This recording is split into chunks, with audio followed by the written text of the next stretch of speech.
same Alex Oti, the Labour Party candidate, was on the ballot in 2015. And at some point, he appeared like he was leading. But when the Obingwa result just came in, everything just changed. And that's why people are anxious that what happened in 2015 is likely to repeat itself in 2023. So what that means is that Obingwa, numbers are very significant and could swing the election, could be a swinger in this election. That's correct. Tell me about it. That's correct, 100%. Tell me about it. So, because at the moment we hear that the Labour Party has 10 local governments in the bag. PDP has 5 local governments in the bag, and YPP has 1. That's correct. Is there a possibility that this one local government can totally change the outcome of the elections? 16 local governments that have been released so far. Labour Party is leading with about 90,000 results. Meaning, if Obingwa produces a result above 95,000, the PDP will win the election. That's why. Mm-hmm. That's interesting calculation there. That's interesting calculation there. But then, doesn't the winner of the election require some level of spread in across the local governments? Yeah, maybe when that happens, if INEC brings out the figure and it doesn't seem to make a difference, they could go for runoff, and the Labour Party and PDP will contest. So whichever way you look at it, that result is a deciding factor of where it will swing, whether a runoff or a winner emerging. Wow. So yesterday we heard, we got information, or there were insinuations that the materials and the results have been brought into Abuja for analysis and all that. Now, what are Abia people saying to this? Considering the fact that elections held in Abia State, it was supposed to be collated and announced in Abia State, just as other states have done theirs. But there's, Abia election has to be taken out of Abia and then probably brought back, after a while. And people talking about, are people confident in INEC and the process having to leave Abia State?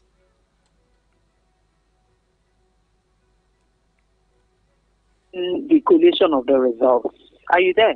Yes, I'm with you. Okay. When the agents of the political parties were demanding that the results of the Obingwa LGA should be reviewed, the PDP is saying, why would you from Obingwa? You are not asking for a review in other local governments as well. So because of the tension, I guess INEC at the national felt, come to Abuja, let's look at this.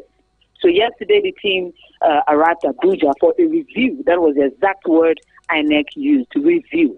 And so this morning we got a message from the administrative secretary in INEC in Abia here, saying that political parties should come to the conference hall of INEC by 4 p.m. So we're assuming that by that 4 p.m. the final collation of the Obingwa result and the announcement should be done. Well, I saw a story this morning where Alex Oti of the Labour Party is saying manipulations cannot overturn the results of Abia. They're alleging some level of manipulation in that when this happens, if the results are finally collated, do you see these parties going to court and finally resolving the issues in court rather than actually just have accept defeat or concede?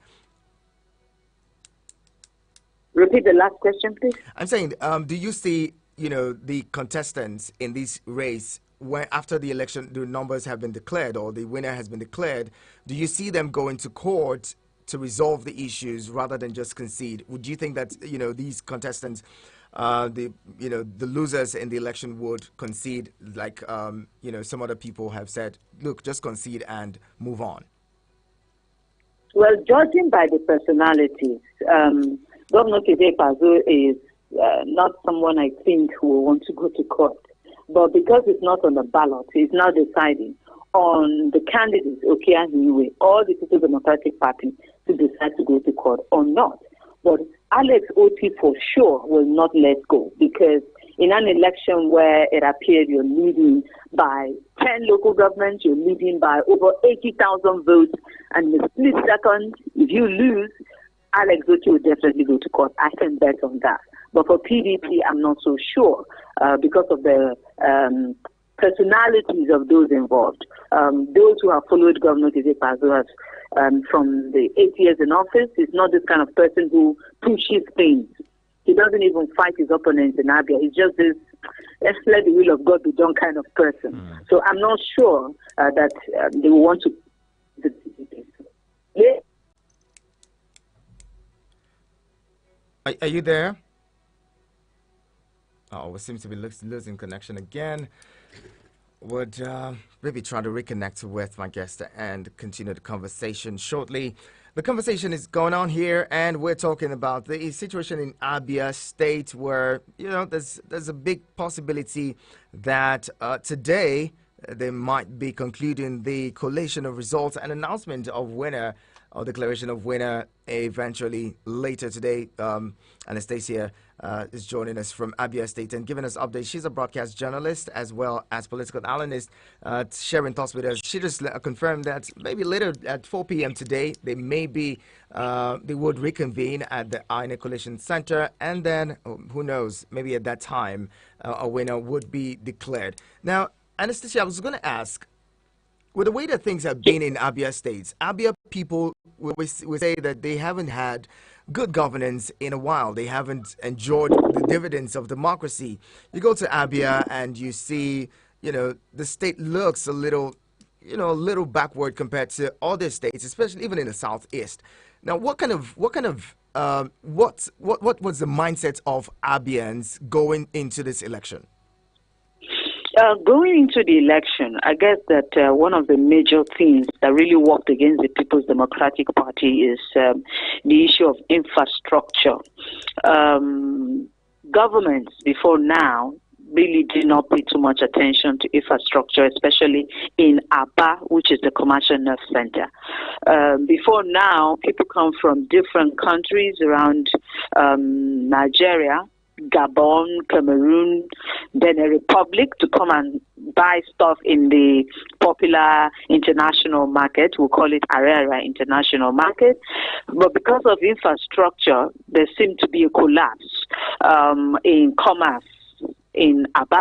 So that really angered the people who have lived in Aba for many years to say, this is not the Aba we signed up for.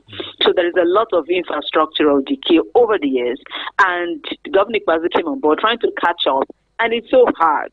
And then they also had the issue of payment of salaries. There were huge backlog of salaries. In some parastatals, workers are owed over 20 months salary arrears. Parastatals, I say specifically parastatals. And the PDP government will keep saying these parastatals are supposed to generate money, and then what government gives to them is just subvention. And that debate continued around parastatals.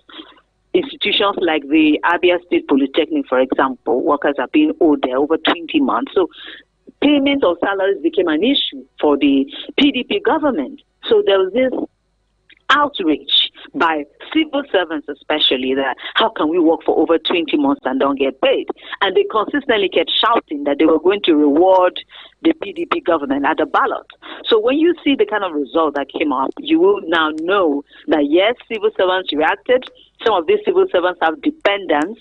Daddy has a mommy who has 4 children. These 4 children are also being affected by non-payment of salary in some of these parastatals. So it's trickling down. So it's very easy to convince people now. So the opposition banked on some of these loopholes and kept telling people, we're going to do better, we're going to pay you salaries, we're going to fix infrastructure. So it was very easy for the opposition to sell, whatever they are putting across. And then, of course, the Labour Party wave. The Southeast had always said that they are being marginalized, and now they felt that one of their own was on the ballot. There was this interest in the elections. A lot of people in the rural areas, they don't even care who the candidates were. They were just voting political parties. As we speak, Labour Party won almost 10 to 11 state assembly seats. So people were just voting parties, without even caring who the people were.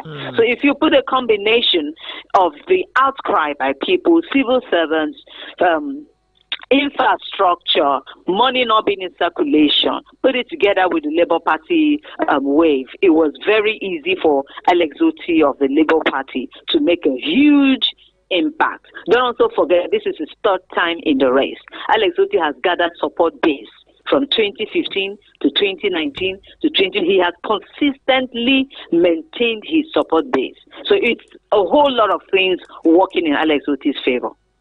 Well, let's talk about voter intimidation and voter suppression that was witnessed across various parts of the country during the Gubia elections. Was there anything like that during the elections in Abia State? We hear INEC say, their staff were held hostage in Obingwa. Is that would you say that such a situation was widespread in Abia State during the elections?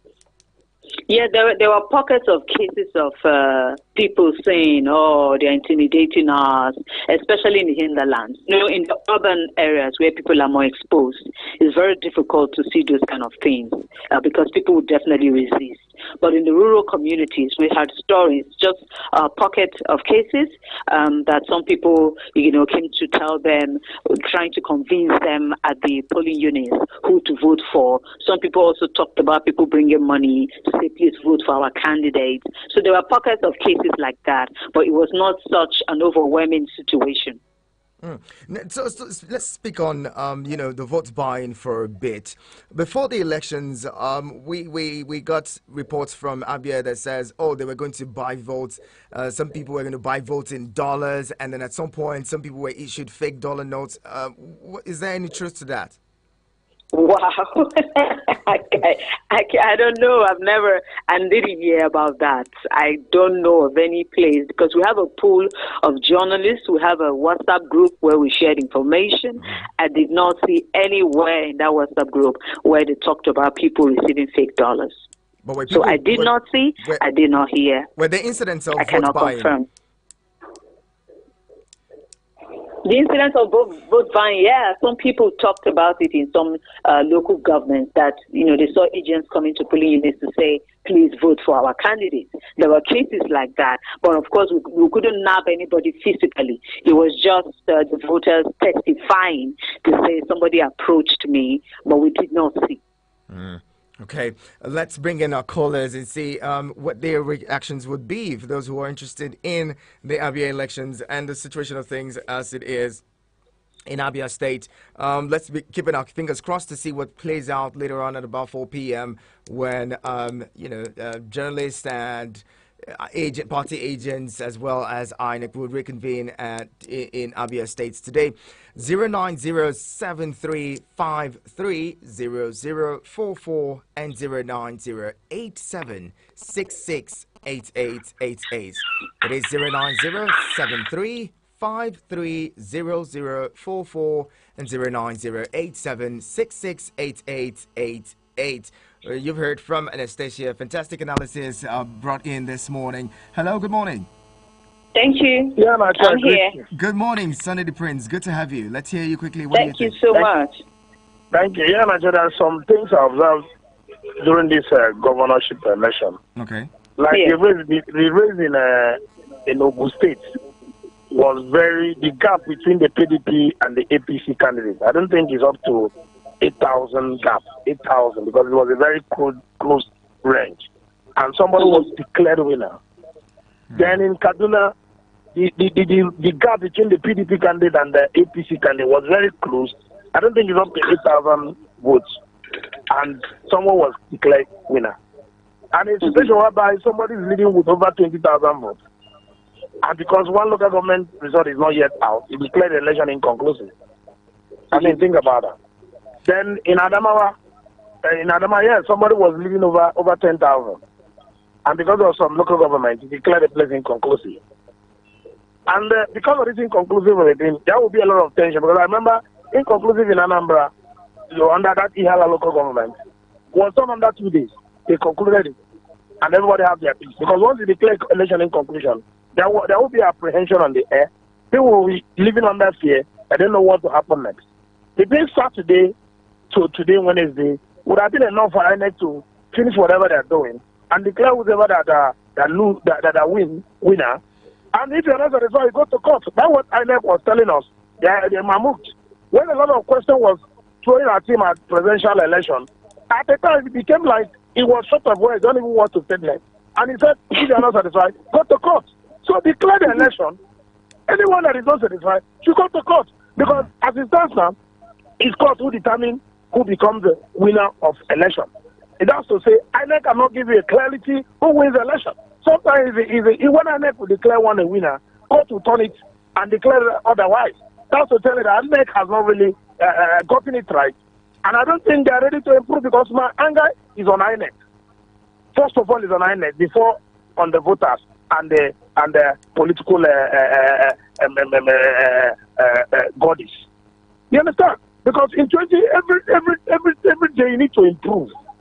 You need to be improving.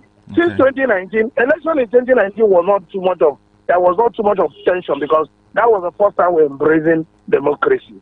But from 2003 up to 2015, when Goodluck got it right, hoping that INEC will replicate on that achievement from 2015. After 2015, everything went back to the normal ways of INEC doing their things back in 2003. And I'm asking myself, is it this Nigerian that we're going to live for our children? You know, is it this present Nigerian that we're going to live for our children? Since early 70, I was born on this country. Till now, things have not really got better. Every day we continue to remain on the old way of doing things. Ethnicity, tribalism was order of the day, early 60s. Hoping that we have grown beyond ethnicity, tribalism, and religion. But down to 2023, since Buhari came on board, tribalism and ethnicity, religion, and sentiment became order of the day in Nigeria. Nobody longer see anybody as a Nigerian. Some people are laying claim of this country, saying that the country belongs to them. I mean, we should grow beyond this level. All right. It is not the country we're going to live for our children. Okay, sometimes it's annoying me to be a Nigerian because things are not working the way it ought to be working. Don't be annoyed. Thank you. Have a nice day. Thank you very much, Sunday the Prince. Don't let your emotions get the best of you. It can be worrisome, but sometimes we have to put our emotions in check and not so. I mean, don't be angry that you're a Nigerian. Okay, appreciate where you're from. Hello, good morning. Yes, I'm here. Good morning. Thank you. Anastasia, hold on. Let's bring in a caller quickly. Hello, good morning. No problem. Good morning, my friend. Good morning, Paul. Good to have you join us this morning. Let's hear you. Thank you so much. And morning to your guest. My friend, you see, there's this, I don't know how to put it. Sometimes you look at the INEC official announcing the result. As if a voice of Jacob, hand of Esau, or hand of Esau, voice of Jacob. Sometimes I think there's something that pushing them to make an announcement, or as if somebody is talking to them somewhere. In the process of announcing or collation, you hear them say they are taking a break. They will resume so time. And what you are expecting to hear, when they come back, you hear a different thing. Very disappointing. What is keeping them from announcing? You see, sometimes that's why when we speak, we have to get emotional because it's very annoying when you are seeing the truth and somebody is subverting it. I've heard of Oti for quite some time. I'm from the north, but I've been hearing of Oti. You understand? So he has earned the vote based on the scenarios on the ground. People are not happy with the system, and they needed to change, and they voted that person. I wanted to ask your guest, please, is it true that they moved the givers to Abuja for analysis? Yeah, for review. They said they want to move the givers to Abuja for analysis. I don't know whether that is true. Yeah, she just confirmed that earlier. You see, the more you see, the less you understand in their case, and even Kaduna, I'm still going through the shock. And somebody went and gathered people in one under one fence and begin to rejoice that they have announced they have won the election. You see, the truth of the matter is that was why I wanted to ask a lot of questions to that your guest. The barrister that you called him yesterday, I wanted to ask him a lot of questions. But you see, as it stands now, INEC should not be seen like a party to some kind of injustice to people. Okay. INEC is doing its job. They should do it wholeheartedly. That's why I suppose that nobody should even nominate any person to lead to stand as INEC chairman or anything. We should have it neutral. Let somebody come on the neutral ground to be either the INEC chairman or commissioner. Okay. So that when questions are being asked, it will not be linked to another person. Like what we're hearing Amechi is saying about the present INEC chairman. A lot of questions are being raised over this thing. going to get a better outing during the governorship to like reduce the tension or the anger from the presidential where repeating worse than the other one. Oh, help us. Thank you very much, Paul. God help us. That's what you say. Well, the conversation continues in a bit. Give us a few seconds and we'll be back talking more right here on your radio experience. You can count on. We still have Anastasia Uchen, broadcast journalist, joining us all the way from Abia State. We're still talking more. Keep it with me.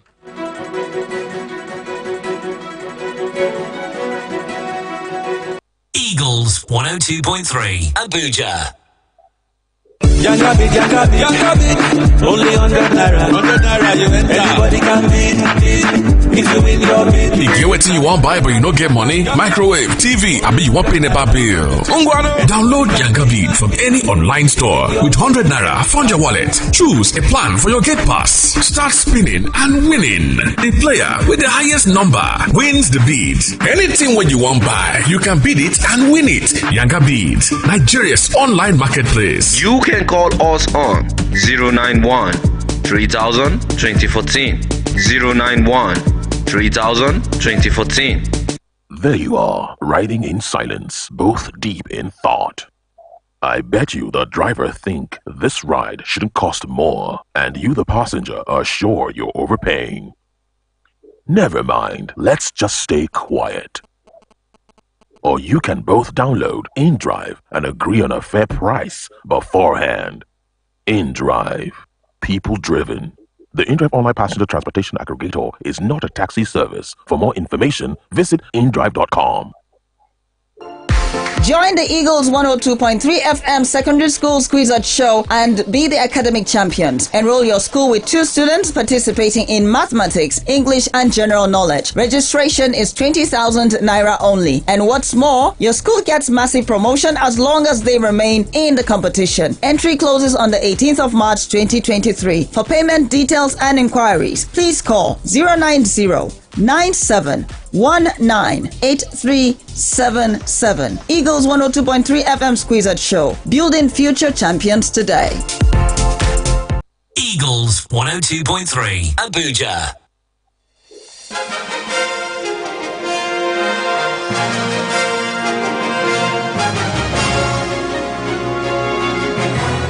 And the conversation continues here. This is your radio experience. You can count on. You're on to Eagles Outlook. And we are talking this morning the state of Abia. What's happening there? My guest is Anastasia Uchen. She is a broadcast journalist from Abia State. She's giving us updates and keeping us abreast of what's happening in Abia. She says it's a little tense there.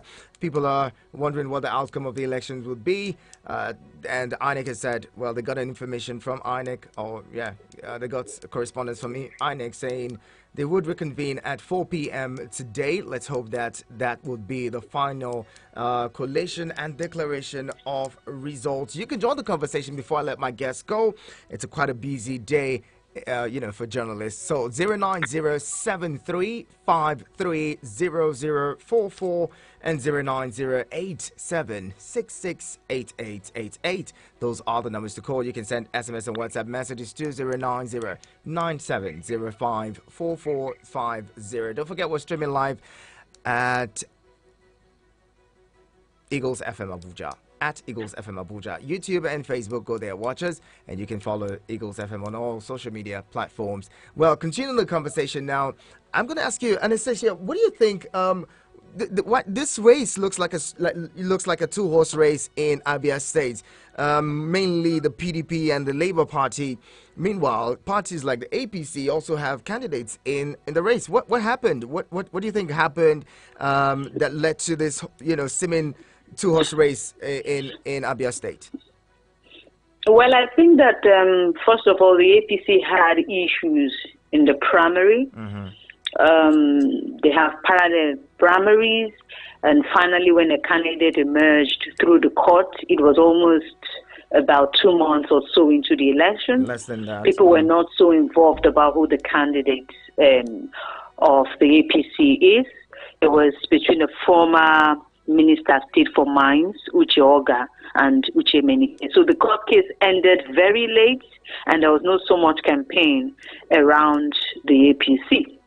The ABGA candidate too, at some point, Professor Greg Ibe, at some point there were stories about him being incapacitated. He had health issues which also did not affect or did not allow him campaign vigorously, as it were, even though ABGA was a party that has structures in Abia State.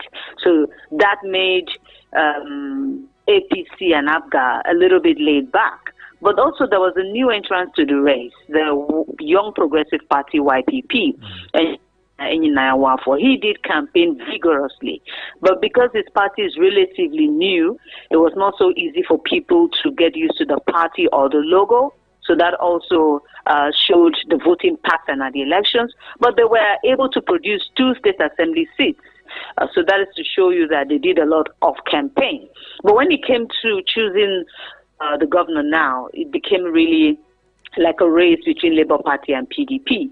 Like I did explain earlier, the PDP is the incumbent party, while the Labour Party, Alex Oti, this is his 3rd time in the race.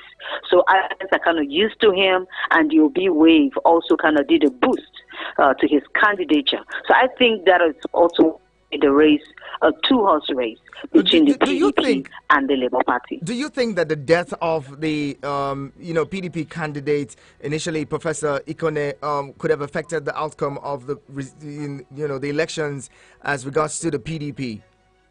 Yeah, you do raise that's a very, very valid question, because all the while, if you go to the state, most of the posters or billboard you see is for late Professor Uche Ikonne. So the new guy now, Okeahiwe, basically joined the race last month. He did not have time to do a lot of campaign. So that also could be a factor that he joined the race late, and also they had issues about who the deputy governor is. They had 2 deputy governorship candidates. One was on the ticket with Professor Uche Ikonne. After the death of Uche Ikonne, the PDP nominated another guy, one Dr. Jasper. So at some point, they had 2 deputy governorship candidates. Later on, PDP did issue a statement to say, we're sticking to Okeigwe, Nisho die. But the confusion also, people were like, who is really the main guy? So there was a lot of confusion for PDP, not just about the candidates coming into the race late, but also having 2 deputy governorship candidates. Interesting twist coming in from Abia State. Let's hope that later today we're able to get updates as to what really happened at 4 p.m. I'm going to be counting on you, Anastasia, to give us a feedback as to what transpired or what's going to happen at 4 p.m. Thank you so much.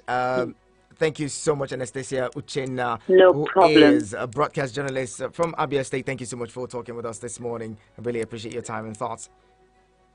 Thank you so much for your time, and it's good to be heard in Abuja again. I started my career in Abuja before I came to Aba, so it's a beautiful thing. Interesting. Well, let's hope that you get back to Abuja soon.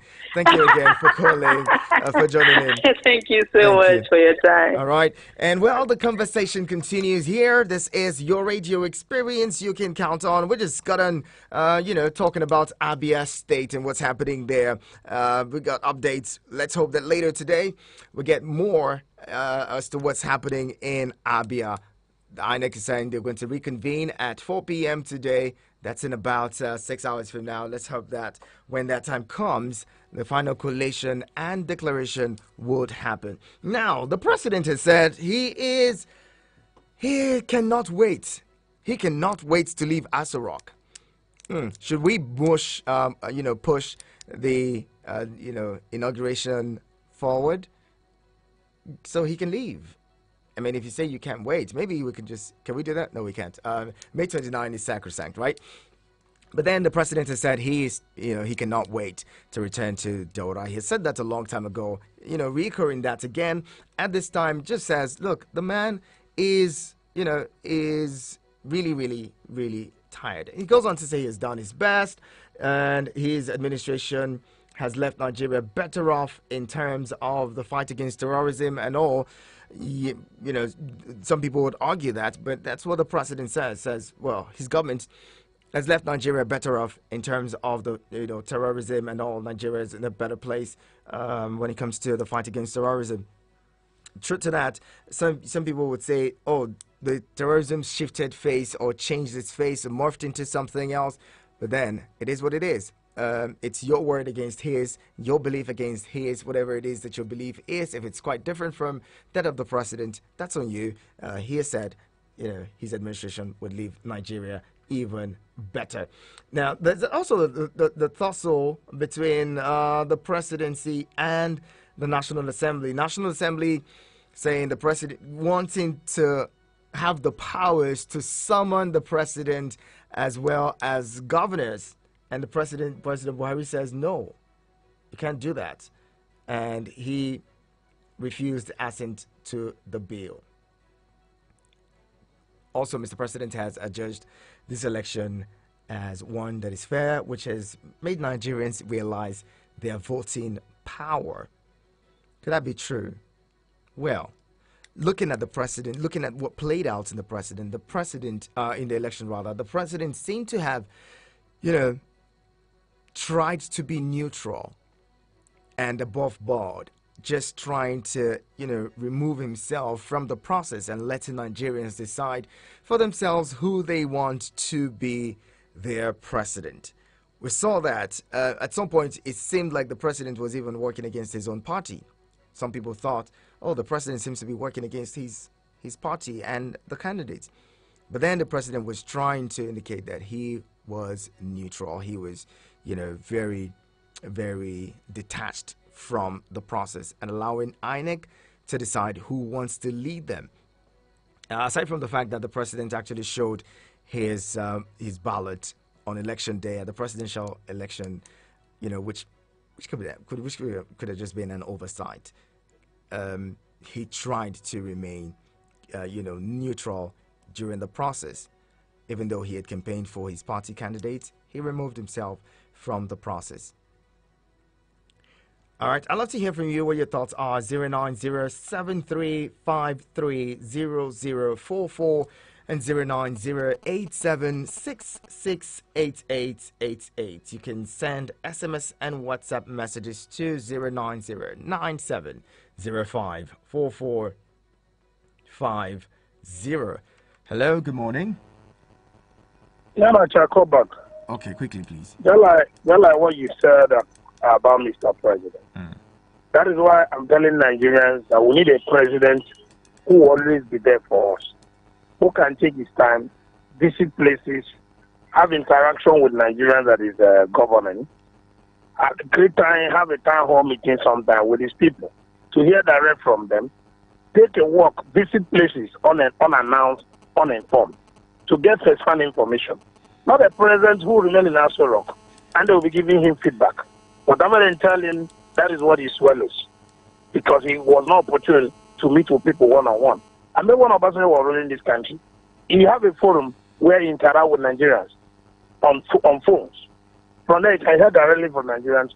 Obasanjo is a man who takes his time unannounced, visit places, go to garden, see things for himself. That's the kind of president we need. We need a president who they will tell COVID-19 kill the old man, and that an avenue for Mr. President to come outside. And that's what we're talking about, age bracket of a president. Because you will only remain indoor while people are giving you feedback.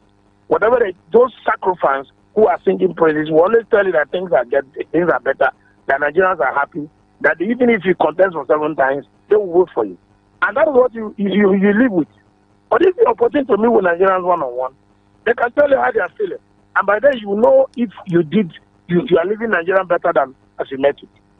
Mr. President met bag of rice at a rate of 8,500. Today he's living bag of rice at a rate of 40,000. He met fuel at a rate of 86 naira. Today he's living fuel over 350 naira because it's only Abuja that is selling normal price. After Abuja, no other state that is selling normal price. He met dollar at a rate of 180 to 200. Today he's living dollar for about 750 naira. That's why the crisis that came up that made dollar a little silent. He left Nigeria with a lot of hardship in the land. People can no longer eat 3 times square meal again. You understand? And he made some people richer because COVID-19 money that meant for the common Nigeria was shared by the elite.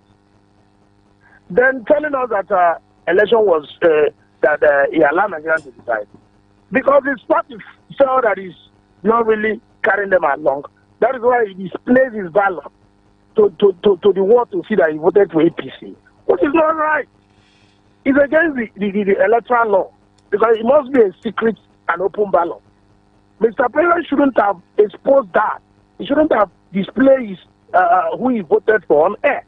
But because the party is having doubt that Mr. President is not supporting them because of his body language, that's why he decided to display it openly so that Ashwaju will know that he voted for him.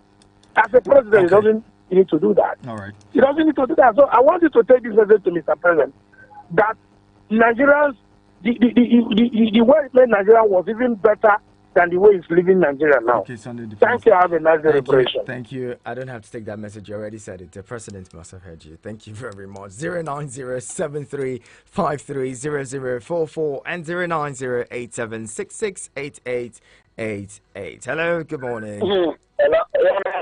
Good morning, Okechukwu. Thank you. My name is Welcome. I just want to say something that Mr. President is eager to leave Nigeria immediately. So what are the legacy Mr. President wants to keep for us? That Mr. President made Nigeria when there is cash everywhere in the country. You will go and you eat 3 times a day freely. Nigerians are not afraid to travel from one state to another. Are you but sure today, of that? yeah, during that time we only have Boko Haram. But today, how many terrorism we have in the country? You understand? Before, we have only Boko Haram that the government are fighting. And I believe that time they could have fighting finished. But today now, there is no cash in the country. Nigeria cannot eat good meal now in the country.